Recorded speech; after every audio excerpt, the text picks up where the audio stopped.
Hey there, just making sure this is all getting set up to stream, and I should have that ready in a moment.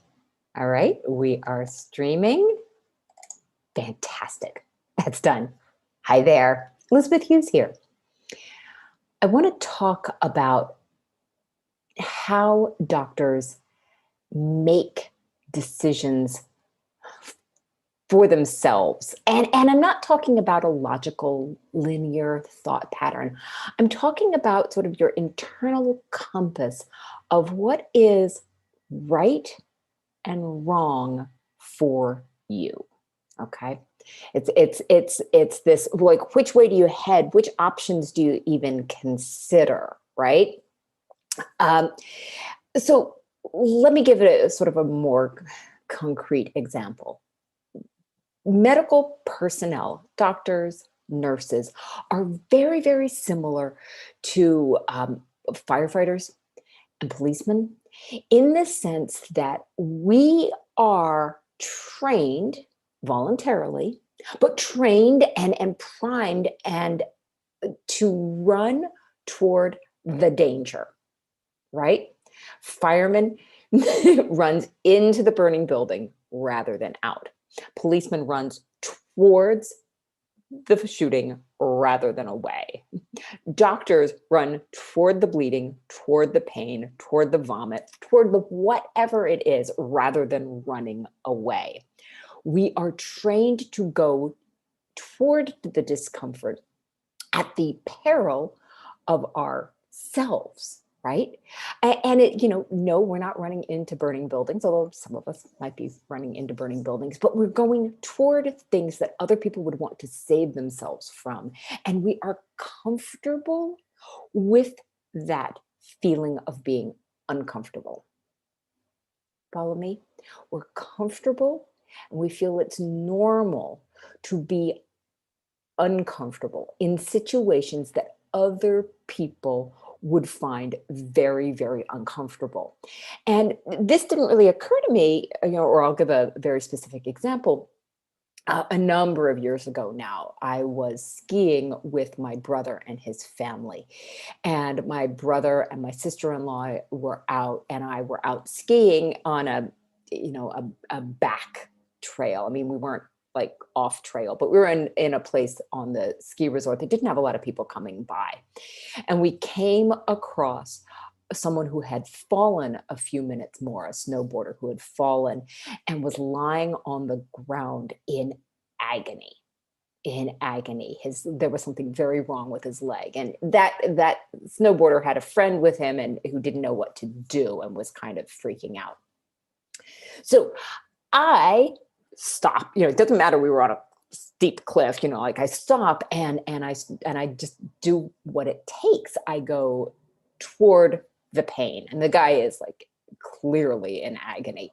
I go toward him and I start, okay, let's stabilize this leg that doesn't look really good. Let's make sure you're staying warm. Let's get you. I took off my coat to get him up and off lying on the snow. So there was an extra layer of padding because the last thing you want is hypothermia on top of this. And my brother, on the other hand, you think my brother, we were raised together. We did the same thing together. My brother's like, what can I do? And I was like, well, go up to the top of this chute, because we were down in a little chute. And I said, hike yourself up to the top of the chute and stand there and make sure that nobody comes and, skis into us. Tell them to go slow. And maybe you can, maybe you can flag someone to go get ski patrol. My brother, so ski patrol came, the guy was taken off. He actually had a tibial plateau fracture, pretty serious injury. And I stayed with him the whole time, skied with his friend down because I knew where ski patrol was, and, was with him the whole way along. My brother told me afterwards, oh my God, I am so glad you were there. He was in so much pain. That snowboarder was in so much pain. It was making me nauseated. I don't know what I would have done. I could not do what you did. For me, it was just second nature. Yeah, this is what you do. Do what you can. And it didn't occur to me that doctors have this ability and to stay with this discomfort. But this goes a step forward, a little step further for doctors in particular, because that discomfort extends to our personal well-being during medical training, right? Think about what it is that you tolerated, were required to tolerate, involuntarily tolerated during medical training.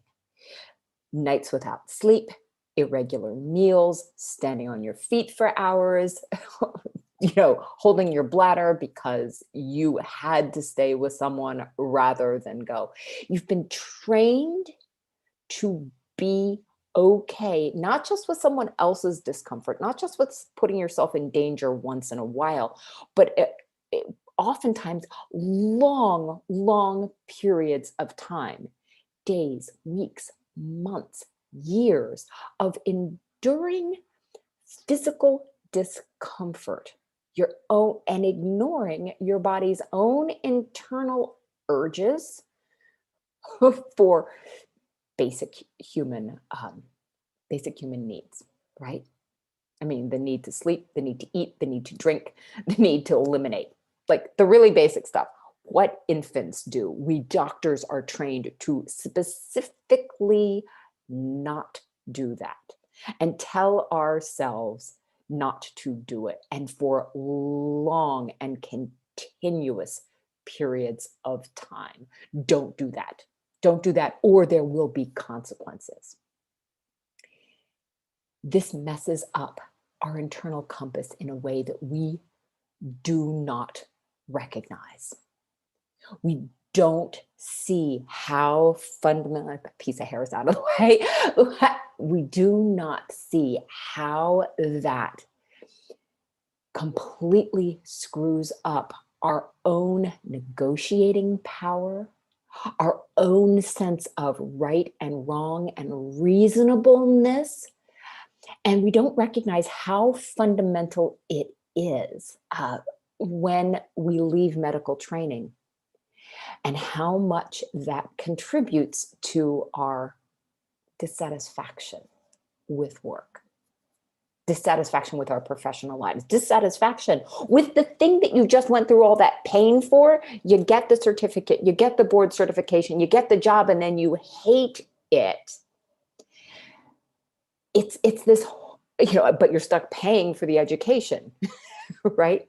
It becomes this terrible, terrible cycle that you can't find your way out of, and because you don't have a working compass. You don't have a working compass. You don't have a sense of what is right or ethical or appropriate or just basically physically comfortable for you. You learn to ignore your gut instincts for what you need and do what someone else has told you. And you end up feeling lost, directionless, don't know where to go, stuck.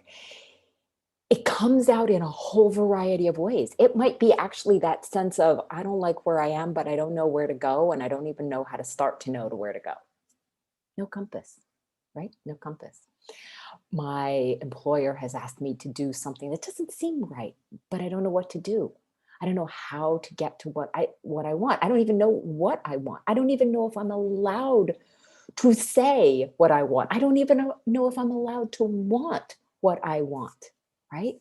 Years of denying what you want and left with no compass. The frustrating thing is, and I've been through this myself, is that part of me, I'll talk about me, part of me, for so very long, I would beat myself up then and saying, Elizabeth, you're smarter than this. Like, what is wrong with you? Why aren't you thinking straight? Why does it seem like you're so smart, book smart, so smart with patients, so intuitive and creative and all of that stuff with patients? Why can you get that work done and the rest of your life, because it's a mess? Why does it feel like you just are stuck? Why does it feel like you're just basically dumb? And I would beat myself up about this. Not my fault. Not my fault. Not your fault. If you can relate, this is not your fault at all. It's that you just kind of lost your compass and you had to lose the compass in order to survive. But in order to survive post residency, in order to be happy, in order to thrive, in order not to just feel like an indebted servant, an indentured servant, that's the word I wanted, indentured servant, in order to feel like you're just not working for the money, because I see this all the time, you need to find your own compass again, right? You need to find your own compass, because otherwise you are devaluing yourself and you end up, it's a recipe for burnout. You're a person who's been trained to go toward discomfort, to tolerate discomfort in others, tolerate discomfort in yourself. And then you wonder, why am I so uncomfortable? Why am I so unhappy? Why am I so dissatisfied? Why does this feel like I'm, that sort of depersonalization thing? Like I talk about it as that talking heads moment. Like, and I ask myself, how did I get here? How could that happen? Your compass is off. Your compass is off. I specifically work with people to help you get back your compass, like to find it again. You've got it in there, and there's just layers. It's not that many layers, to be honest with you. There's layers and ways of getting it back. Well, however you do it, if you're watching this and this is speaking to you, I don't care how you do it. I just want you to get your compass back. Just find your compass. And don't accept that discomfort is inevitable. Yes, you're going to have to look at some pain. Yes, you're going to have to go toward the blood and the guts and the vomit and all of that stuff. But you don't have to feel discomfort as normal. You don't. Find your compass. All right, that's what I've got for right now. Thank you so much for watching. I will be back again soon. So I'll just say bye